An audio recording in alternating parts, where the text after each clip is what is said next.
What's up, everybody? Thralls Metal here once again. I'm Necrotic Nick, and I have an album review for you, or rather in this case, an EP. Since we have a batch of shitty weather blowing in, I'm kind of doing these next two solo just because I don't want the other guys having to drive over here in this bullshit. So today I am going over the latest offering from Ex Deo, Year of the Four Emperors. This also comes out on the 10th of January on Reigning Phoenix Music. This band formed in 2008 in Chicago, though it is international because this has members from Canada as well. This is their first EP. They have 4 full lengths. I got into this band around Caligula. Admittedly, I haven't listened to that album in quite a while. This band was founded by kataklysm vocalist Maurizio Iacono as sort of a tribute to his Italian heritage.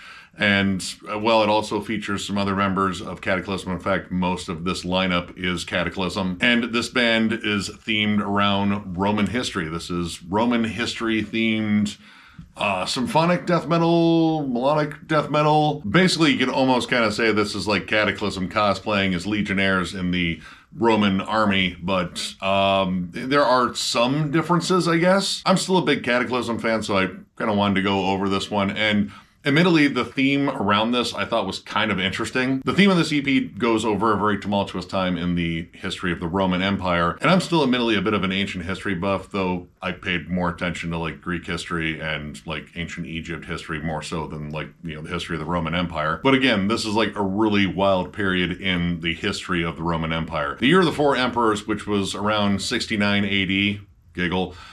Believe it or not, that was not the year of mutual gratification. That was the year of, oh my god, we're in civil war, everything's absolutely nuts. It pretty much kicked off the year before with Nero's self-deletion after a pretty tumultuous reign as emperor. And because he didn't have a successor, there was this big power vacuum. And then 4 different generals tried vying for that spot, and 3 of them met really, really grisly ends. So each one of these tracks is named after one of the generals that threw their hat in the ring, or whatever that little tree branch they wore around their head was. And it pretty much goes in order of the timeline. So I'm actually going to track by track this one just because it kind of makes sense because it does follow a timeline, which then starts with the opening track, Gulba, which is the longest song on the album. It's a big, like, symphonic build. There's some narration. Maurizio is belting out his lines.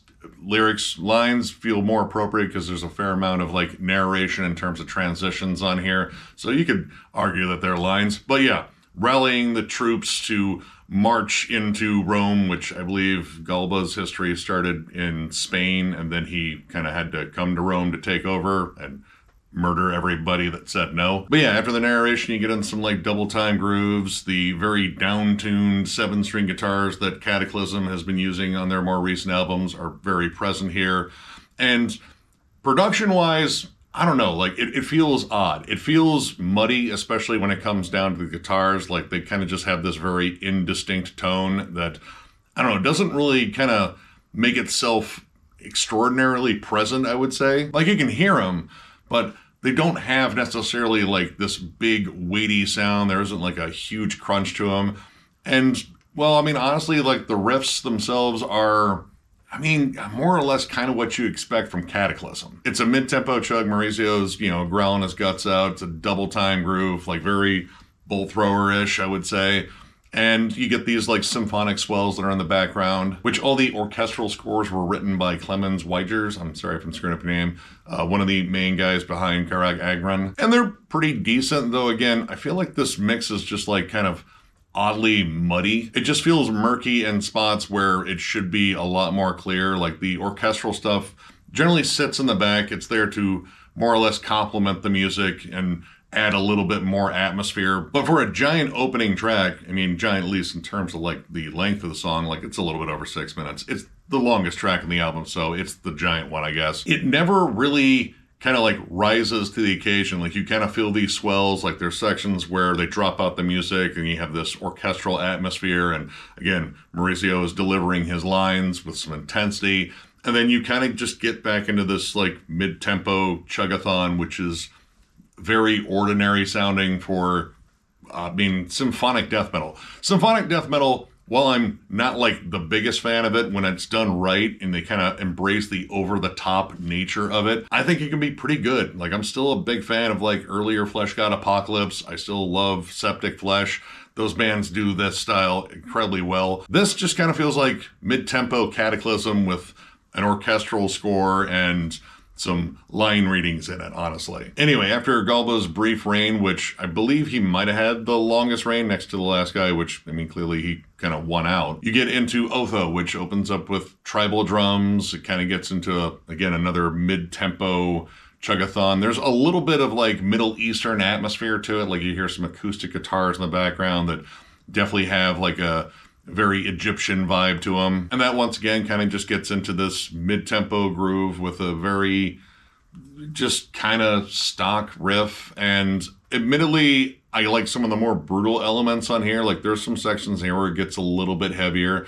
I'm not talking like blast beats or anything like that, but it does feel a little bit more intense. But this is also maybe like the least orchestral song. And I will say like all of it kind of just sounds like this, you know, like atmospheric background hum of just like, you know, synths that are meant to sound like strings kind of fluttering in the background. It's also another one where I'd say like it never quite meets the, you know, expectations as far as like the concept and in terms of like how epic it is. And at this point in the album, I'm like, man, like this kind of feels like a hyped up trailer. And then you get to the movie and like, wow, man, this is what we spent the budget on. That song gives way to Vitellius, which is one of the more interesting tracks. It has a more industrialish lead in, and then you get this really distinct bending, lurching riff as like an opening breakdown. And while I kind of wanted to hear them build on that one and, you know, do something a little bit different, because the first two tracks, I mean, there's just like a lot of interchangeable moments on there. Like there's some stuff to separate them, but overall, it's groove, it's chug, it's double time stuff, and it still kind of feels like mid-tempo Kataklysm with like, you know, orchestral elements. This song had a chance to be a little bit different, and inevitably it kind of corrects course back to the very just kind of stock riffs. Again, chuggy, mid-tempo, not a lot of flashiness, just kind of holding the course and charging into Rome once again to say, hey, I'm the emperor now. The chugs are hefty. It's got a war march sort of vibe to it at points. There's like a decent breakdown. They do repeat that lurching riff. But overall, again, it's just not particularly interesting. And that goes into Vespasian, which is the guy that won out. And, you know, after this whole year of just bullshit, he was the guy that pretty much ushered in the next dynasty in Rome, which was the Flavian Empire dynasty, whatever. I will give this song a bit more credit for being a little bit more diverse in the riff work. Like there's some stuff in there that kind of breaks out of the norm, which were the first three tracks. They're a little bit more creative. You know, they kind of try to meet up with that kind of like epic vibe that they're going for. There's big war horns. There's some operatic vocals in the background. It's a little bit more energetic. But while I think it kind of reaches a little bit more for the epic vibe in there, it still only kind of like half delivers, maybe like quarter delivers. That was my issue with this entire EP. You have this grand concept and, you know, it's, again, symphonic death metal. This is like a very over-the-top subset of death metal. And at no point did this feel like it was really trying to be epic. If you strip out the orchestral elements, you are left with mid-tempo, meat and potatoes death metal that likes to talk about the Roman Empire. What I found really disappointing, especially, was the guitar work. The guitar work feels just very middle of the road. There's none of the flashiness that you expect with symphonic death metal. The transitions feel kind of basic. Like, you know, I kind of like the narration dropouts just for like the thematic effect. And those are honestly the points where it feels, you know, a little bit more epic. But when they get back to the riffs, they're just kind of dull. James Payne actually fills in on drums here because I believe they had a different drummer on the previous releases, and he's the current drummer of Kataklysm. And he does like a good job. I don't think they asked him to do much because, again, like a lot of this is just like, you know, a lot of like mid-tempo grooves. You have some flashy fills every now and then, but for the most part, it feels like something he could have done in his sleep. Maurizio does sound really good on here. I think his vocals are solid. I do like his more hammed up battle yells and such. Like he really, you know, sells it as much as he can, but inevitably, again, it ultimately sounds like Kataklysm, and that's not entirely his fault. It's mostly in the songwriting. Rarely did I ever get like the big epic vibe that I believe this band is trying to sell here. And honestly, like there were points in here where I felt like this might have just been too condensed. Like they just kind of wrote very straightforward songs and kind of slapped a symphonic finish on it. And it's like, yeah, that's fine. That'll work. The concept, I think, is actually pretty fascinating. And honestly, I feel like it could have been expanded upon. Like, maybe this shouldn't have been an EP. Maybe this should have been an album where they could have like really chronicled all this. And I know there were like definitely battles and such and political corruption and trying to rally support outside of like Rome and getting different, you know, governors to back you, or hell, like make a song about like one particular battle. I feel like they kind of approached this one very safely, and there was a chance to really kind of expound on this. And honestly, with all those different things going on, you can capture different moods within the songs. These songs feel just really similar. And these songs are about 4 different people in Roman history that I would imagine had like very distinct characteristics, and the songs do nothing to really distinguish them as like individual people. It sounds like they're all the same dude. It had been a while since I listened to Caligula, and going back, I kind of had the same thoughts about that album that I do with this EP. And it ultimately feels like this band is kind of unnecessary because it doesn't really distinguish itself much from Kataklysm in terms of their bass sound. Again, without those symphonic elements in there, you still kind of just have Kataklysm. So overall, I'm going to give this 2 stars.